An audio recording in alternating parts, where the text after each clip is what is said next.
दोस्तों, इंडिया ने अपने इतिहास में कई जंग जीती हैं। पहली वॉर आजादी के एकदम बाद लड़ी गई पाकिस्तान के खिलाफ अक्टूबर 1947 से लेकर जनवरी 1949 तक चली। फिर पाकिस्तान के साथ 3 और वॉर्स लड़ी गई साल 1965, 1971 और 1999 में। इन सभी वॉर्स में इंडिया को जीत मिली under the leadership of Jawaharlal Nehru, Lal Bahadur Shastri, Indira Gandhi और अटल बिहारी वाजपेयी। लेकिन इन सब के बीच में एक वॉर ऐसी थी जिसमें इंडिया को बड़ी हार का सामना करना पड़ा, the Indo China war of 1962। Asia के 2 सबसे बड़े देशों के बीच लड़ी गई ये जंग, जिसका असर आज के दिन तक दिखता है इंडिया और चाइना के रिलेशंस पर। आखिर क्या कारण था इसके पीछे, आइए जानते हैं इस वॉर की पूरी कहानी। वीडियो में अपनी कहानी की शुरुआत करते हैं साल 1949 से। इस साल Chinese communist party civil war जीतती है और एक नई चाइना का जन्म होता है।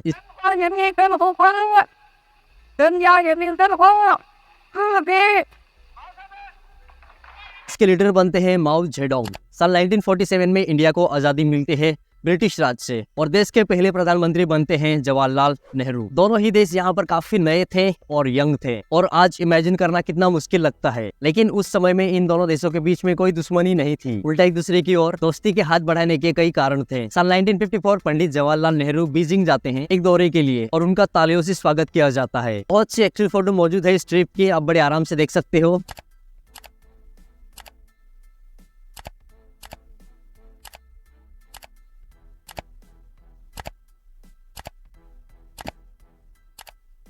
कि कितने इन्हें वार्मली वेलकम किया गया था चाइना में। इसके पीछे कारण बड़ा सिंपल था दोस्तों, दोनों ही देशों ने बहुत सफर किया था वेस्टर्न इंपीरियलिस्ट पावर्स के हाथों और ये एशिया के सबसे बड़े देश थे, तो हर किसी को इनकी दोस्ती में उम्मीद दिखती थी कि एशिया उभर कर निकलेगा और वेस्टर्न इंपीरियलिस्ट के खिलाफ एक स्टैंड लेगा। पंडित नेहरू माओ जेडोंग के साथ बैठकर करीब 4 घंटे की बातचीत करते हैं। माओ इन्हें बताते हैं कि कैसे दोनों ईस्टर्न कंट्रीज को बुली किया गया है वेस्टर्न इंपीरियलिस्ट के ताकतों के द्वारा और दोनों को सॉलिडेरिटी में एक दूसरे के साथ खड़ा होना चाहिए। हिंदी चीनी भाई भाई का नारा यही से पॉपुलराइज किया जाता है। इस वक्त दोनों देशों के बीच में छोटे मोटे बॉर्डर्स को लेकर डिस्प्यूट्स थे, लेकिन दोनों देश अग्री करते थे कि हमें कॉन्फ्लिक्ट अवॉइड करना चाहिए और एक पीसफुल रिलेशनशिप बनानी चाहिए। इसके चलते जून 1954 में एक सीनो इंडिया पंचशील अग्रीमेंट साइन करी जाती है। इस अग्रीमेंट पे 5 प्रिंसिपल्स लिखी जाती है। दोनों देश एक दूसरे की टेरिटोरियल इंटीग्रिटी एंड सॉवरेनिटी को रिस्पेक्ट करेंगे, एक दूसरे की इंटरनल अफेयर्स में इंटरफेयर नहीं करेंगे, म्यूचुअल नॉन अग्रेशन होगा यहाँ पर और म्यूचुअल बेनिफिट के लिए काम होगा और पीसफुल को एग्जिस्टेंस होगी यहाँ पर। इंडिया को उस वक्त खतरा था पाकिस्तान से और पाकिस्तान एक्चुअली में उस वक्त अमेरिका के साथ एलाई करना शुरू कर चुका था। कोल्ड वॉर के दौरान, कोल्ड वॉर जो अमेरिका जो सोवियत यूनियन के बीच में हो रही थी,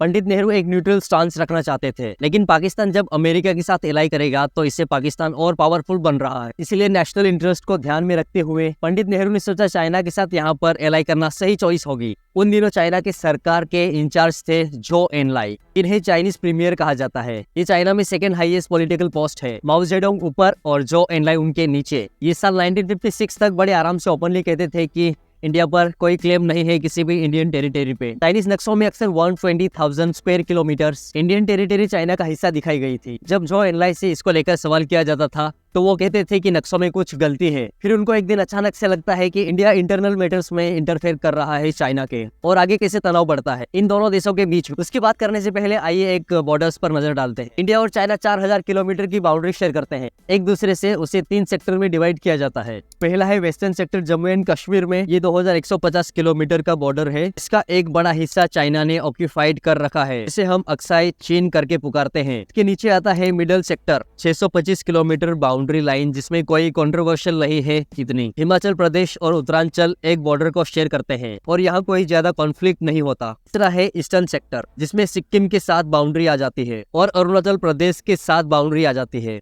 अरुणाचल प्रदेश वाला जो बॉर्डर है उसे मैकमहन लाइन बुलाया जाता है और चाइना क्लेम करता है कि पूरा का पूरा अरुणाचल प्रदेश वाला एरिया ही उनका है।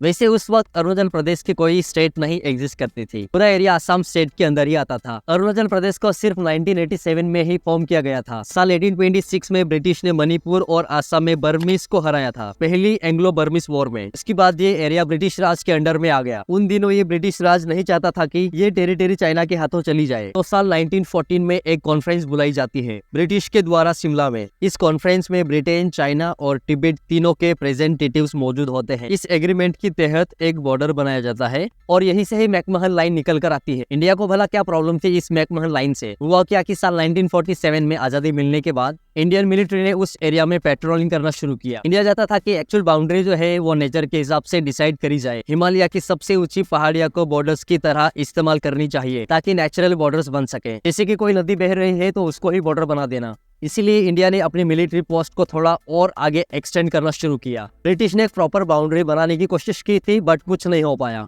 साल 1957 में चाइना ने अक्साई चेन में सड़क बनानी शुरू कर दी थी। लद्दाख और बड़े बड़े एरियाज में चाइना क्लेम कर चुका था और ये देखकर पंडित नेहरू का हिंदी चीनी भाई भाई का भरोसा उठने लग गया था। तब जाकर नेहरू कहते हैं कि इन चाइनीज पर कभी भरोसा मत करना। चाइनीज प्रीमियर बातों बातों में तो कहते हैं कि उन्हें कोई इंटरेस्ट नहीं था किसी भी इंडियन टेरिटरी पर, लेकिन नक्शों में कुछ और ही दिखाया जाता और सड़कें वही बनाई जाती। इस तरीके से रिलायबल रिश्ता कैसे बनता? इसी बीच जो एनलाई इंडिया आते हैं डिप्लोमेटिक बातचीत करने के लिए। वो पंडित नेहरू को ऑफर करते हैं हम अपना NAFA से क्लेम हटा देंगे अगर इंडिया अपना क्लेम अक्साई चीन से हटा दे तो। पंडित नेहरू कहते हैं कि ये क्या है, मतलब अपने मर्जी से आप कुछ भी हमें ऑफर देने लग जाओगे? तो सीधा उसे मना कर देते हैं। 24 अप्रैल 1960 में ये बातचीत हुई थी। पंडित नेहरू कहते हैं जहां तक मुझे याद है चाइनीज सरकार ने तो हमारे नक्शों पर कभी ऑब्जेक्शन नहीं किया, तुम लोगों ने अचानक से पिछले साल के बीच में ऑब्जेक्शन करना शुरू कर दिया। हमारे नक्शों पर बातचीत काफी लंबी चलती है लेकिन कोई कंक्लूजन रीच नहीं हो पाता। चाइनीज के अनुसार वो इंडिया में इन्वेड नहीं कर रहे थे, वो बस राइटफुल टेरिटरी को बार बार रिक्लेम कर रहे थे। और यहाँ से शुरू होती है पंडित नेहरू की फॉरवर्ड पॉलिसी। इस पॉलिसी के अनुसार मिलिट्री आउटपोस्ट और बॉर्डर पेट्रोलिंग चालू करी जाती है कॉन्फ्लिक्टेड एरियाज में। यहाँ पर पंडित नेहरू ने एक्सपेक्ट किया था कि चाइना रिटेलिएट नहीं करेगा, जंग पर नहीं जाएगा इंडिया के खिलाफ इस चीज को लेकर। फिर चाइना का सेंट्रल मिलिट्री कमीशन ऑर्डर करता है मैकमहल लाइन को पेट्रोल किया जाए चाइनीज सोल्जर्स के द्वारा। 10 अक्टूबर साल 1962 सुबह के 8 बजे थे और हमारे सोल्जर्स डेली एक्टिविटीज में बिजी थे कि अचानक से चाइना के सोल्जर्स भारी तादाद में हमला कर देते हैं। The Chinese army learned the method of यहाँ पर सिर्फ 56 इंडियन सोल्जर मौजूद थे और दूसरी तरफ 600 चाइनीज ट्रूप। हमने पहले अटैक से तो किसी तरीके से बचा लिया अपने आप को, लेकिन 9:30 बजे दूसरा अटैक किया जाता है। वाटर फायर और बॉम्बारी करने लग जाते हैं चाइनीज सोल्जर्स। हमारे फौजी भी रिक्वेस्ट करते हैं वाटर और मशीन गन के लिए, लेकिन ब्रिगेडियर जॉन डाल्वी का कहना था कि नहीं, इंडिया अभी प्रिपेयर नहीं है वॉर लड़ने के लिए। चाइनीज सोल्जर तीसरी बार हमला कर देते हैं तीनों दिशाओं से। इस बार कोई ऑप्शन नहीं बचा था पीछे हटने के अलावा। इंडियन सोल्जर्स अनफॉर्चुनेटली देखने के अलावा और कुछ नहीं कर सकते थे क्योंकि काउंटर अटैक करने के लिए मैन पावर और हथियारों की सख्त कमी थी। कुछ इस तरीके से वॉर शुरुआत होती है। 1962 की कहानी है। आज के दिन कहना कितना आसान है कि इंडिया ने चाइना को अंडर एस्टिमेट किया और ये बड़ी बेवकूफी थी, लेकिन अगर आप उस समय में होते तो आप भी शायद ऐसा ही सोचते हैं। तो चलो दोस्तों, आज के लिए बस इतना ही है, फिर मिलते हैं नेक्स्ट वीडियो में। और अगर आपको वीडियो अच्छा लगा तो वीडियो को लाइक और चैनल को सब्सक्राइब जरूर से कर देना। And thank you so much for watching.